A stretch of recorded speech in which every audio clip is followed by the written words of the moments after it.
Everyone in the boardroom burst into laughter when he mimicked my accent, as if it were just harmless fun. But he didn't know that the very voice he mocked would be the one to bring down his entire empire. A $420 million IPO vanished into thin air, and it all started with my silence. They say revenge is a dish best served cold. Mine was served at exactly 9:30 a.m. on a Tuesday morning, wrapped in legal documents and delivered with a southern drawl he'd never forget. My name is Rachel Morgan, and for 6 years, I was the ghost that kept Stratagem systems running while everyone else slept. At 34, I'd already debugged more critical failures than most engineers see in a lifetime, but you wouldn't know it from looking at the company org chart. My name appeared nowhere important, buried 3 levels deep under people who couldn't write a line of code if their stock options depended on it. The office at 2:30 a.m. was my domain. While Manhattan slept, I sat bathed in the blue glow of 3 monitors, hunting down memory leaks and race conditions that threatened to bring down our entire infrastructure. The cleaning crew knew me by name. Security guards would bring me coffee without being asked. But when the sun rose and the real employees arrived in their pressed shirts and designer shoes, I became invisible again. Rachel's our most reliable pair of hands, my direct supervisor Brad would say in meetings, as if I were a tool rather than a person. He'd present my solutions to the board, my optimizations that saved the company millions, always using we when he meant Rachel worked through another weekend while I was at the Hamptons. I never complained. Growing up in rural Alabama, you learn that hard work speaks louder than words, or at least that's what my grandmother taught me. But in the gleaming towers of corporate America, I discovered that work only speaks if someone else takes credit for it in a PowerPoint presentation. My desk sat in what we called the pit, the windowless section of the 32nd floor where they kept the engineers who actually built things. No natural light reached us. The executives had claimed all the corner offices with their floor-to-ceiling windows, leaving us to work under fluorescent tubes that hummed with a frequency that gave everyone headaches by 3 p.m. I remember the exact moment I realized I was truly alone at Stratagem. It was a Thursday, 11:45 p.m., and I'd just solved a catastrophic bug that would have cost us our biggest client. My fingers ached from typing. My eyes burned from staring at code for 16 straight hours. I sent the fix to Brad with detailed documentation of what went wrong and how I'd prevented it from happening again. The next morning, I watched from my desk as Brad received a standing ovation in the all-hands meeting. "Crisis averted thanks to some quick thinking," he said, never once glancing in my direction. The CEO shook his hand. People patted him on the back, and I sat there, invisible as always, wondering if anyone would notice if I simply stopped showing up. But I didn't stop. Every night, I returned to my desk, to my monitors, to the problems that everyone else was too important to solve. I became the phantom that fixed what others broke, the silent guardian of a codebase that grew more complex and more dependent on my expertise with each passing month. They needed me, even if they didn't know my name. What they didn't know was that every late night, every unacknowledged contribution, every moment of being overlooked, I was documenting it all, not out of spite, not yet, but because somewhere deep down, I knew that one day, being invisible might be my greatest advantage. Ethan Caldwell arrived at Stratagem Systems like a hurricane in an Armani suit. At 38, he was everything Silicon Valley worshipped Harvard MBA, a stint at McKinsey, and the kind of aggressive confidence that made boards of directors weak in the knees. They brought him in as director of product development, and within weeks, he'd reorganized half the department and had everyone terrified of the morning stand-ups. He never raised his voice. That was the thing about Ethan. He could destroy you with a smile and a subtle turn of phrase that left everyone else chuckling while you bled internally. He had this way of tilting his head when you spoke, as if he was trying to decode some primitive language. With me, that tilt became his signature move. The first time he really noticed me was during a technical review meeting. I was explaining a critical back-end optimization that would improve system performance by 40%. Halfway through my presentation, he interrupted. "I'm sorry, Rachel, but could you repeat that last part?" He leaned back in his leather chair, that practiced smile playing on his lips. "Your accent is quite colorful. I want to make sure we're all following along." The room went quiet. I felt heat rise to my cheeks as I repeated myself. Slower this time, watching him exchange amused glances with his lieutenants. From that day forward, every interaction became a performance where he was the audience and I was the entertainment. He had a gift for making humiliation feel like mentorship. "Rachel's from Alabama," he'd announced to visiting executives, drawing out the syllables like he was introducing an exotic animal. "She brings such a unique perspective to our team. It's like having a window into a completely different America." But it was during the Q3 product launch meeting that he delivered his masterpiece. I was presenting the technical architecture for our new cloud migration. Months of my work condensed into a 15-minute presentation. I'd practiced for hours, trying to smooth out my drawl, to sound more like them. 5 minutes in, Ethan raised his hand. "Rachel, this is fascinating, but I feel like I need subtitles to follow along." The room erupted in laughter. Even Brad, who knew how many nights I'd spent on this project, cracked a smile. "Maybe we should get you some diction lessons. Consider it professional development." I stood there, laser pointer trembling slightly in my hand, and forced myself to smile. "I'll take that under advisement," I said, my accent suddenly feeling as thick as molasses in my mouth. After the meeting, people avoided eye contact with me in the hallway. A few offered awkward sympathy. "He's tough on everyone," or "don't take it personally." But most just pretended it hadn't happened. That's how Ethan operated. He never left marks you could point to, never said anything that HR could definitively call harassment. He was too smart for that. What made him truly dangerous wasn't just his cruelty, it was his competence. He could identify talent and either cultivate it or crush it, depending on whether you fit his vision of what stratagem should be. And I, with my Alabama drawl and my state school degree, my tendency to work in silence rather than self-promote, was everything he believed didn't belong in his sleek, modern tech company. He started scheduling important meetings at 8 a.m. sharp. Knowing I rarely left before 3 a.m., he'd question my technical decisions in front of other departments, always with that tone of paternal concern. "Are we sure this is the best approach? I just want to make sure we're not being too traditional in our thinking." But the most insidious part was how he made others complicit, by laughing at his jokes, by staying silent when he performed his subtle takedowns. The entire culture shifted. Soon, other people started mimicking my accent in the break room. My ideas in meetings were met with skepticism that hadn't existed before. I became the punchline to a joke I was never in on. Ethan Caldwell was reshaping stratagem systems in his image, and there was no room in that image for someone like me. He wanted me gone, but he was too strategic to fire me outright. Instead, he was going to make me so miserable, so isolated, that I'd leave on my own. He underestimated me. He saw the accent, the quiet demeanor, the willingness to work without recognition, and he mistook it for weakness. He had no idea that every slight, every public humiliation, every smirk was being cataloged, filed away in a mental database as meticulously organized as any code I'd ever written. The isolation happened gradually, like watching ice form on a window. First, I was removed from the AI integration project I'd been leading for 8 months. "We need someone with stronger presentation skills for the client-facing components," Ethan explained during the reassignment meeting, his voice dripping with false concern.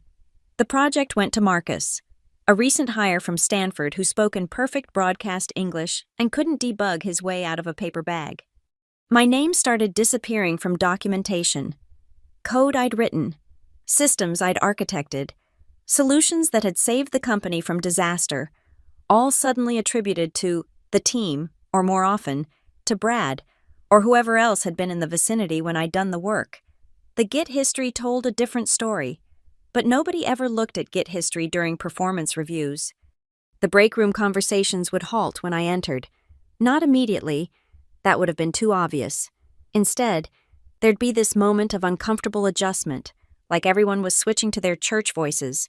Sarah from QA, who used to eat lunch with me every Tuesday, started having conflicting meetings that mysteriously aligned with noon. Tom from DevOps, who'd once called me at 2 a.m. begging for help with a server meltdown, now CC'd Brad on every email he sent me, as if I couldn't be trusted with direct communication. But it was what Ethan did to James Okafor that showed me exactly how far he was willing to go. James was a senior engineer from Nigeria, brilliant and outspoken, with 15 years of experience and 2 patents to his name.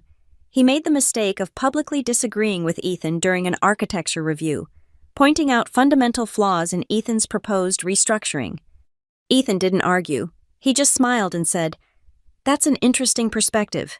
James, very traditional. Within a month, James was on a performance improvement plan. Within 2 months, he was gone. His farewell email was brief.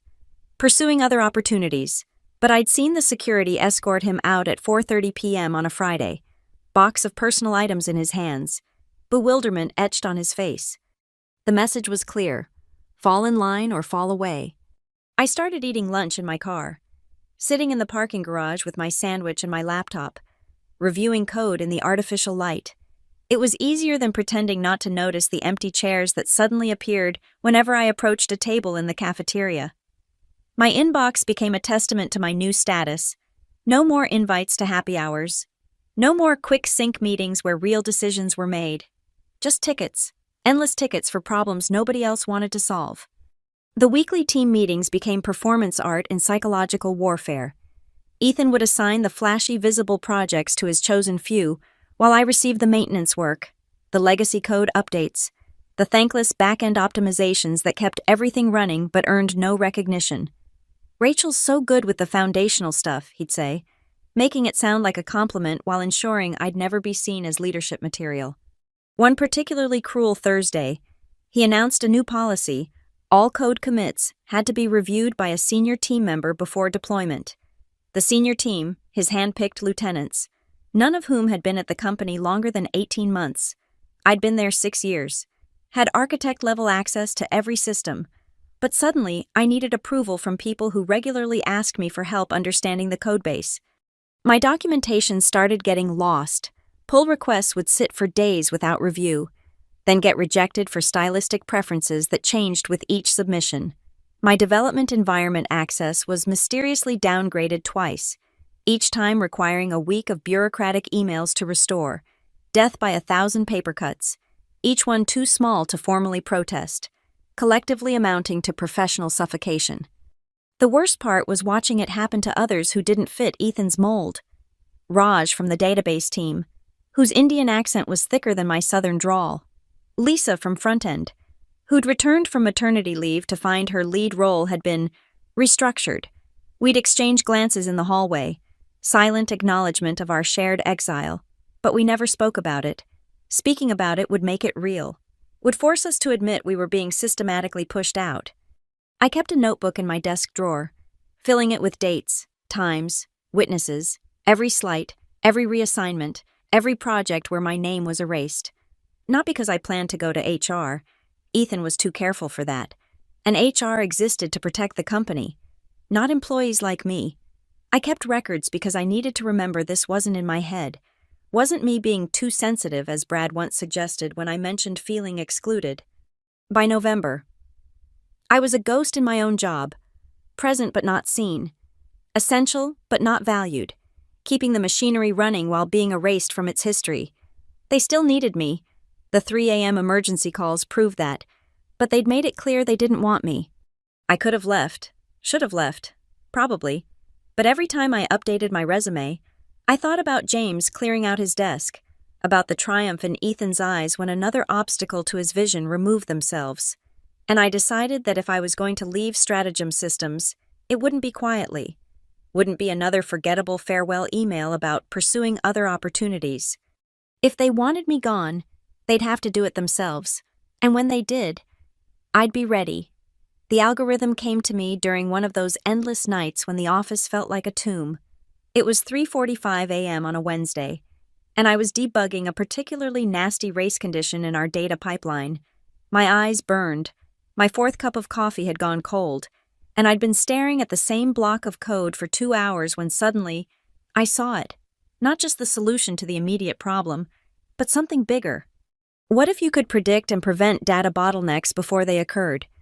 Not just optimize after the fact, but actually anticipate system stress points using pattern recognition and preemptively reroute resources, My fingers flew across the keyboard, the exhaustion forgotten as elegance emerged from complexity. This wasn't just an improvement.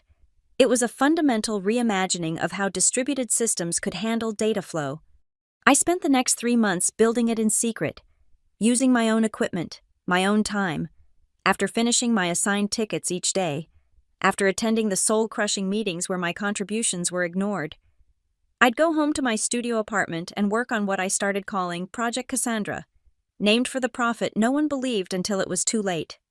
The beauty of working alone at night for so many years was that I understood stratagem systems better than anyone, including the people who claimed credit for building them. I knew every weakness, every inefficiency, every place where my algorithm could revolutionize performance, but more importantly, I knew that what I was creating was entirely mine, developed on my personal laptop, using no company resources, based on mathematical principles that existed long before stratagem systems was even incorporated. My laptop became my most guarded possession. I enabled full disk encryption, set up biometric locks, and backed everything up to encrypted drives I kept in a safety deposit box at a bank 3 blocks from my apartment. Paranoid maybe, but I'd watched Ethan operate long enough to know that good ideas had a way of mysteriously appearing in his presentations, stripped of their original attribution. The patent application process was more complex than writing the algorithm itself. I found a lawyer, Patricia Winters, who specialized in intellectual property for tech workers. She operated out of a small office in Brooklyn, far from the gleaming towers of Manhattan tech law firms. "You're smart to do this independently," she said, reviewing my documentation. "I see too many engineers who assume their midnight inspiration belongs to them, only to discover the fine print in their employment contracts." We filed a provisional patent application in early December, carefully worded to protect the core innovation while being broad enough to prevent workarounds. The language was deliberately obtuse, pages of technical jargon and mathematical proofs that would make most people's eyes glaze over. But hidden in that complexity was a skeleton key to the next generation of data optimization. I named it the Morgan Cassandra Protocol. My name first, for once. The provisional patent gave me 12 months to file the full application.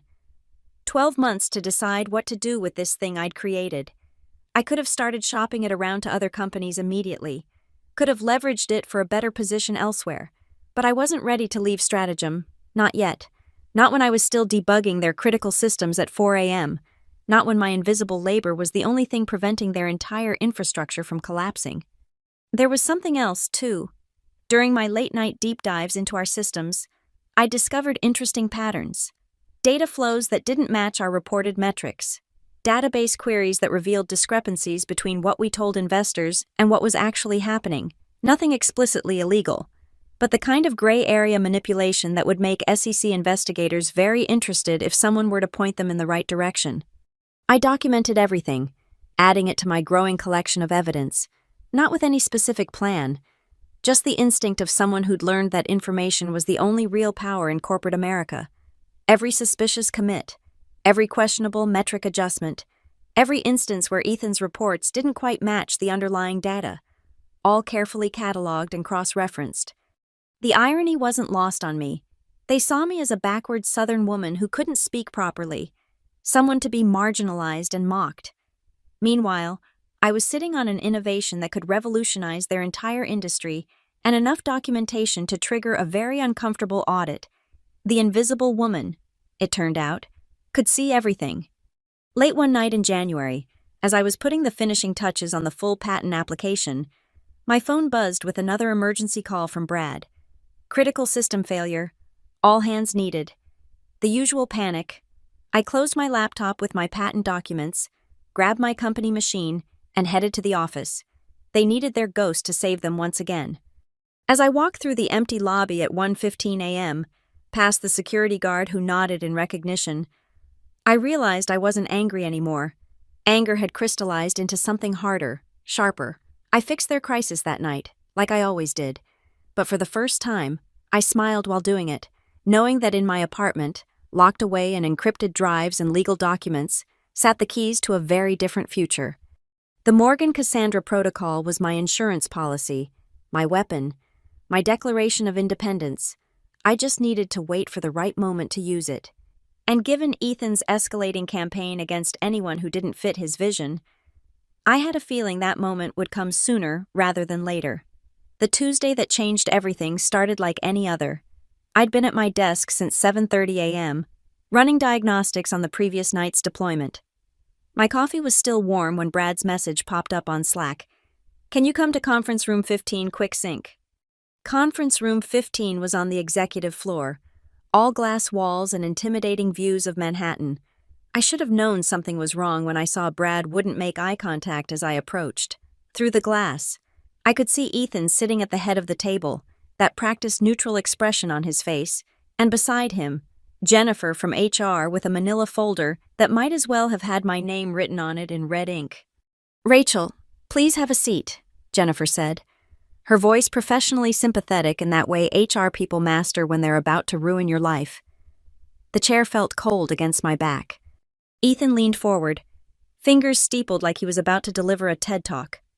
"Rachel, we've called you here to discuss some organizational changes. As you know, Stratagem is evolving, and we need to ensure our team composition aligns with our strategic vision moving forward." The words washed over me like white noise.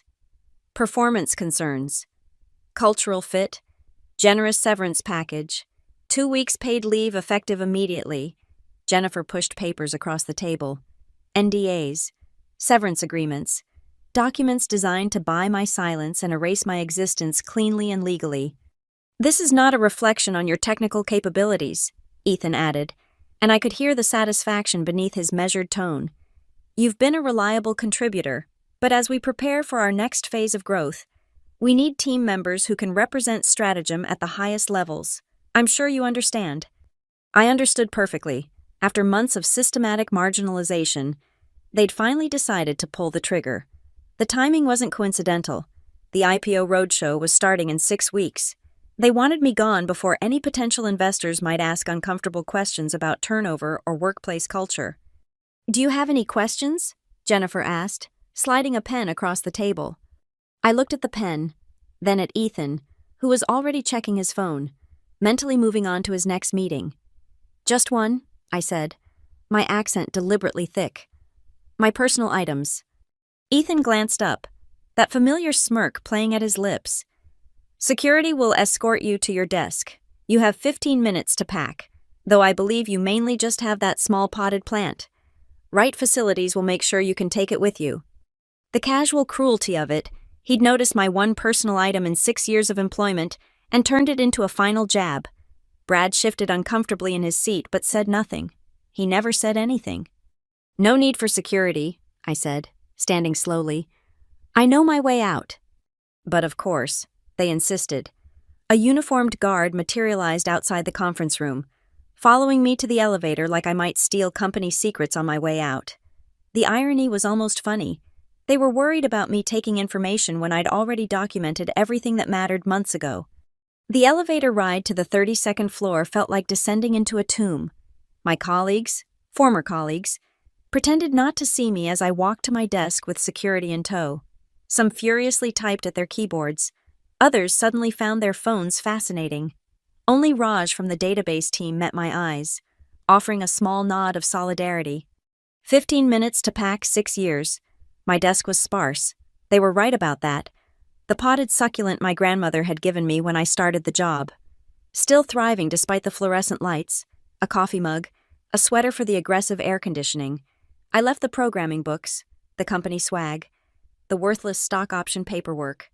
As I placed my plant in the cardboard box they'd provided, I noticed Ethan had come down to watch, standing by Brad's desk with his arms crossed, making sure his problem was properly disposed of. Our eyes met across the pit, and I did something that clearly unsettled him. I smiled, not the forced smile of an employee, but something genuine, almost pitying.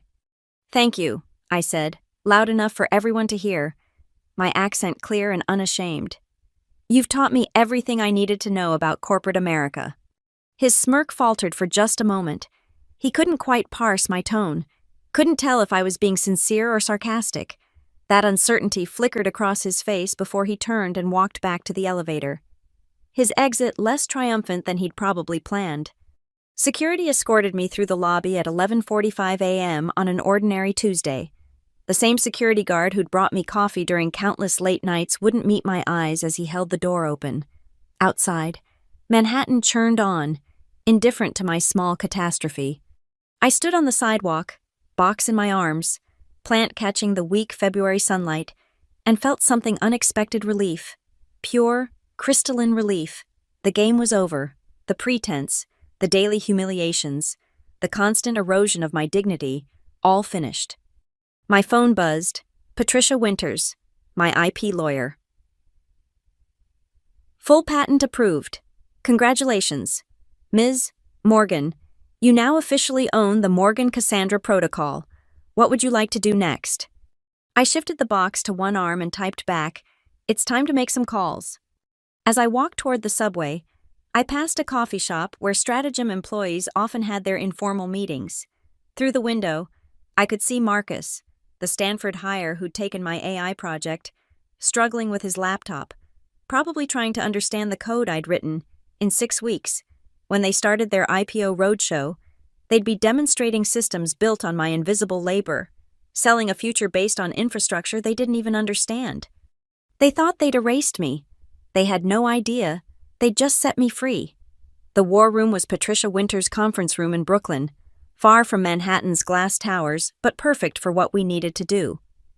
She'd cleared her schedule for the afternoon, and as I spread out my documentation across her table, patent papers, employment contracts,